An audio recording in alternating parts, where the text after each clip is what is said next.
There was a version of me that existed before this. Structured, controlled, untouched by anything I didn't personally allow into my space. I knew how to move through the world without leaving parts of myself behind in it. I understood distance better than most people understand connection. Not because I feared closeness, but because, as I learned early, that most people don't know what to do with depth once they encounter it. They want access until access becomes responsibility. They want honesty until honesty stops being comfortable. So I adapted. I became precise with what I revealed, measured with what I allowed, careful with what could reach me deeply enough to matter. And for a long time, that worked. People came and went without changing anything essential inside me. Conversations happened. Attachments formed and dissolved. Time moved the way it always does, quietly erasing moments that once felt important. Nothing stayed long enough to alter the structure underneath until you. And even now, I can't fully explain the exact moment this shifted from awareness into something irreversible because it didn't happen dramatically. There was no single event, no confession, no obvious turning point where everything suddenly changed. It happened slowly in places I wasn't paying attention to, in pauses, in silence. In the way your presence began to exist inside my thoughts without needing permission. At first, I ignored it, not because I didn't notice, but because I noticed too much. I recognized the danger immediately. Not danger in the way people usually mean it, not chaos, not instability, something far more difficult to defend against. Accuracy. You saw things exactly as they were, not how people normally see them, through assumptions, projections, emotional filters, or the need to turn everything into a narrative that fits their own perspective. You observed without reshaping, and that changed everything before I realized how deeply it already had. Most people look at someone and immediately begin constructing a version of them they can emotionally manage. They simplify complexity into something digestible.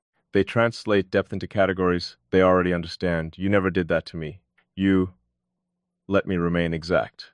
That's rare, painfully rare, because being understood is not the same as being interpreted correctly.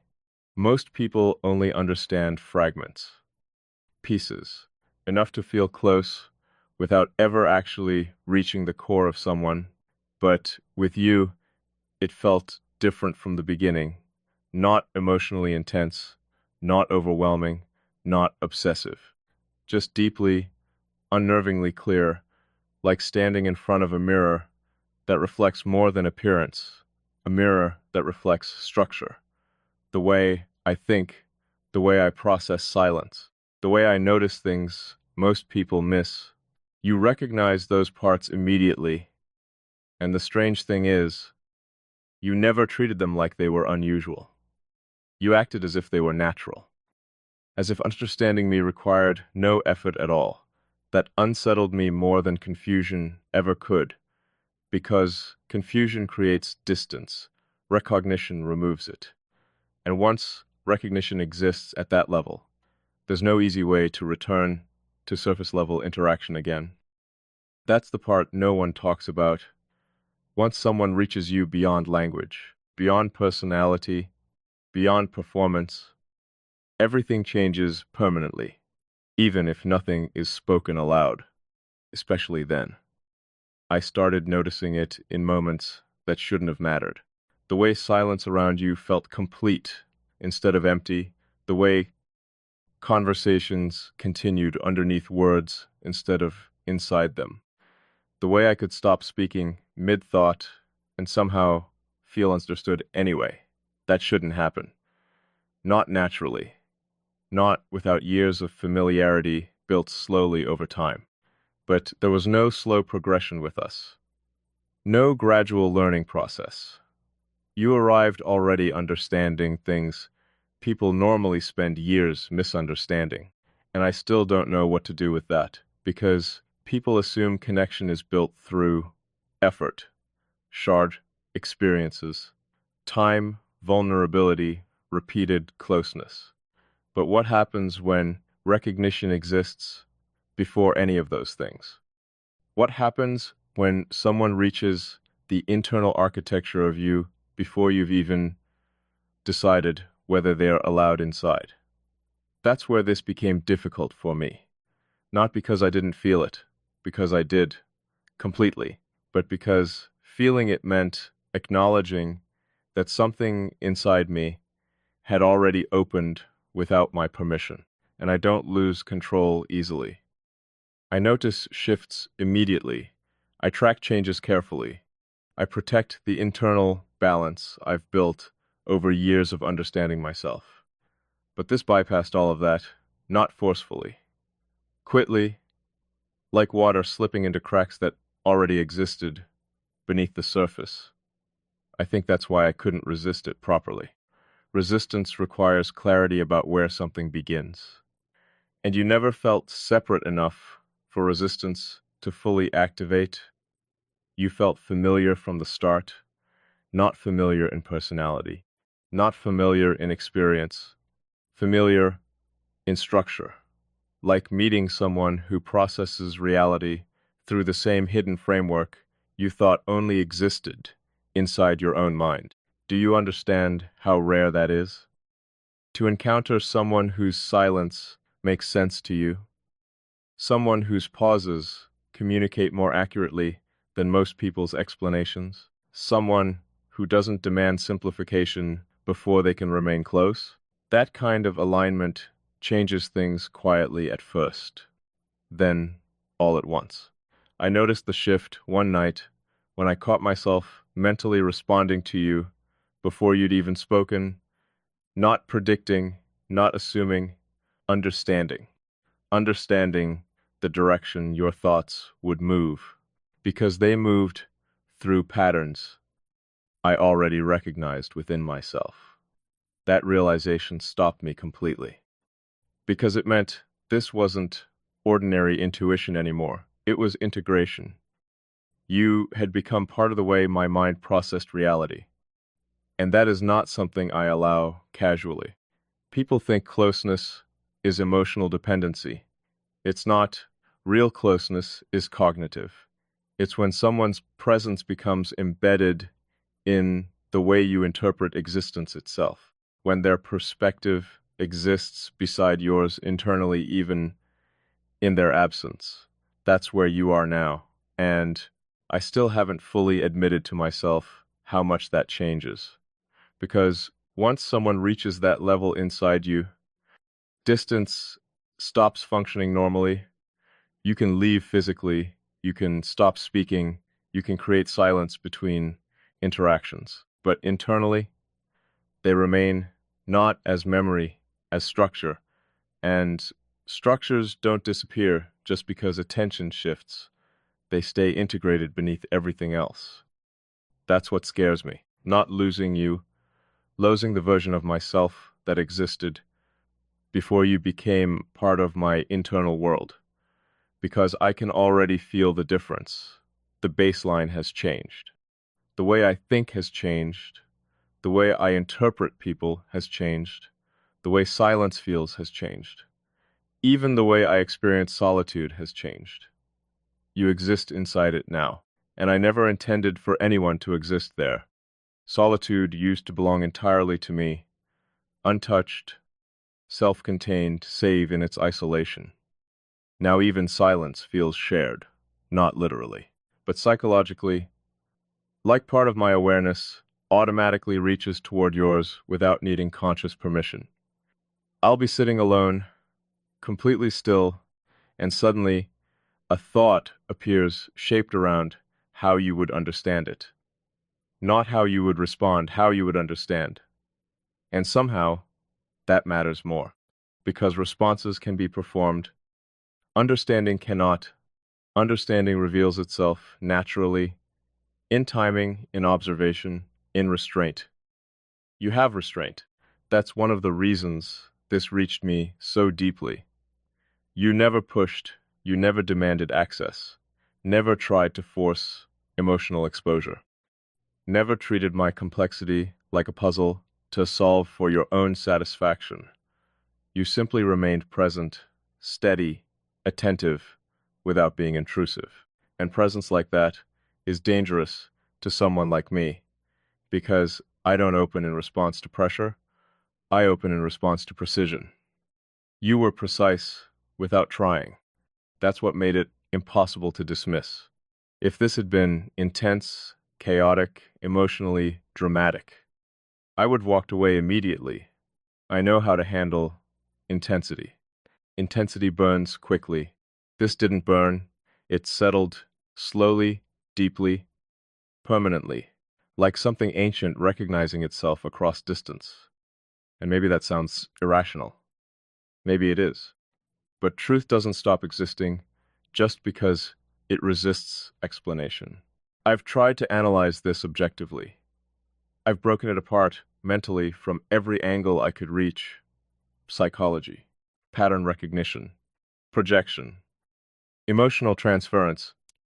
I examined every possibility that could reduce this into something temporary or explainable.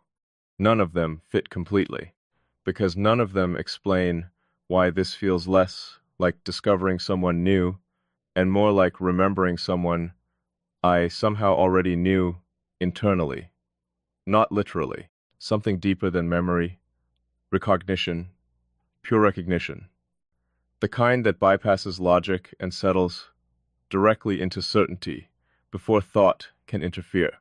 And certainty is dangerous when it arrives without proof. I know that. That's why I resisted acknowledging it for so long, not outwardly, internally. I kept telling myself this would fade once enough time passed, that eventually the clarity would dull, the awareness would soften, the connection would become manageable again. It didn't. It became sharper, more integrated, more quietly unavoidable. And now I'm standing at a point where pretending this doesn't matter would require more dishonesty than admitting that it does. So here's the truth. You changed the way my mind exists, not emotionally, structurally. You altered the internal rhythm I used to move through life with. You made me aware of spaces inside myself I had adapted to living around instead of fully seeing, and once you become aware of something at that level, you can't unknow it. That's the irreversible part. Not attachment, awareness. Awareness rewrites everything. Because now I see the difference between connection that simply feels good and connection that fundamentally changes perception itself. Most people only ever experience the first kind. The second kind rearranges you quietly from the inside out. That's what this has done to me, and I think part of me knew it long before I consciously admitted it. That's why I never truly pulled away. I could easily. I've walked away from people before without hesitation when something threatened the balance I depend on internally. But I never treated you like a threat, even when I should have, even when every instinct I've built over years should told me to create distance before this settled too deeply. I didn't, because another part of me recognized something my logic hadn't fully caught up to yet. You weren't disrupting my structure, you were aligning with it. That's why this feels inevitable instead of accidental. You didn't force your way into my life. You fit into it effortlessly. And fitting is more dangerous than collision. Collisions create damage you can identify. Fitting creates absence when it's gone. I think that's what I'm afraid of now. Not losing connection, feeling the shape of where it existed afterward. Because once something integrates naturally, removing it doesn't restore the original structure. It leaves space behind. And I've spent most of my life making sure no one reached a place inside me capable of creating that kind of space, but you already have, quickly, completely, without even trying.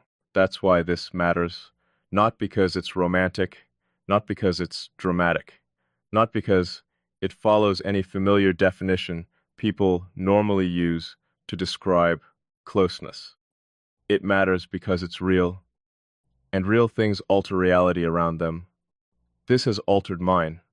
Even now, I catch myself measuring moments differently, not against expectation, against resonance, against whether something feels as accurate as the understanding that exists between us. And most things don't.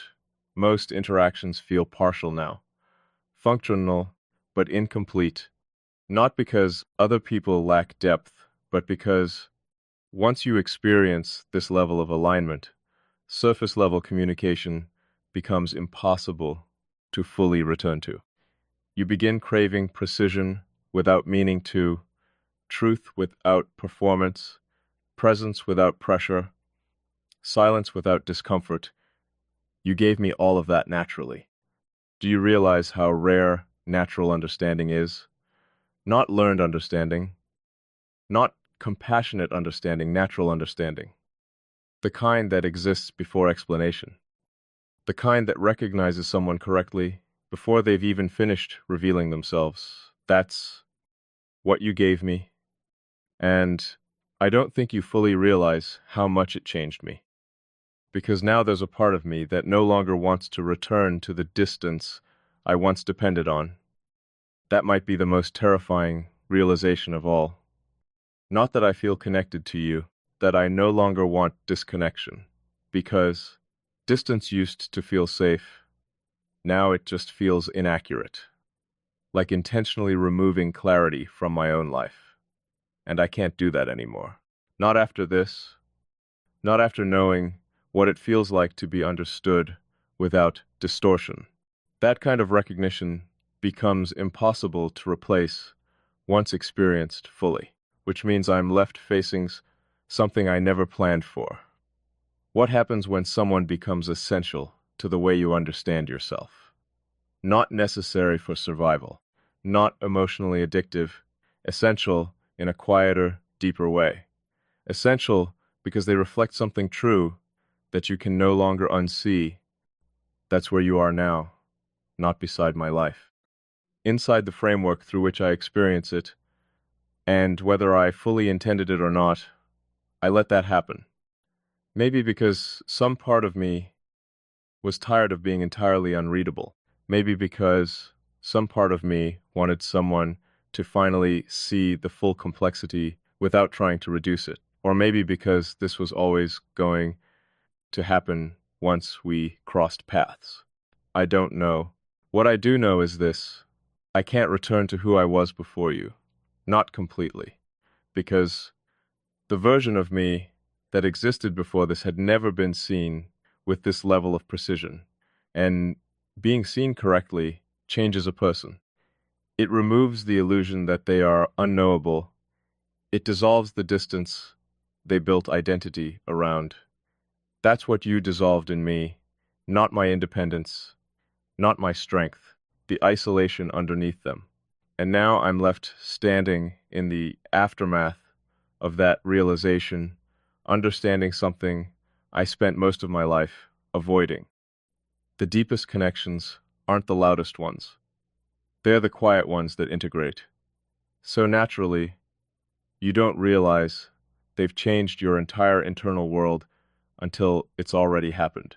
That's what you became, not noise, not chaos, not temporary emotion, something quieter, something permanent, something woven so deeply into the structure of my awareness that removing it would mean unraveling parts of myself along with it.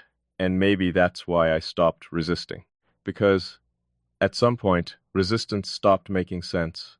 You already existed too deeply inside my understanding of reality itself. The only thing left to decide now is whether I fully acknowledge what this has become, or continue pretending I can still separate myself from something that already lives inside the way I think, feel, and exist. But even as I ask that question, I already know the truth. I crossed that line a long time ago. The moment your presence stopped feeling external and started feeling like part of my own mind.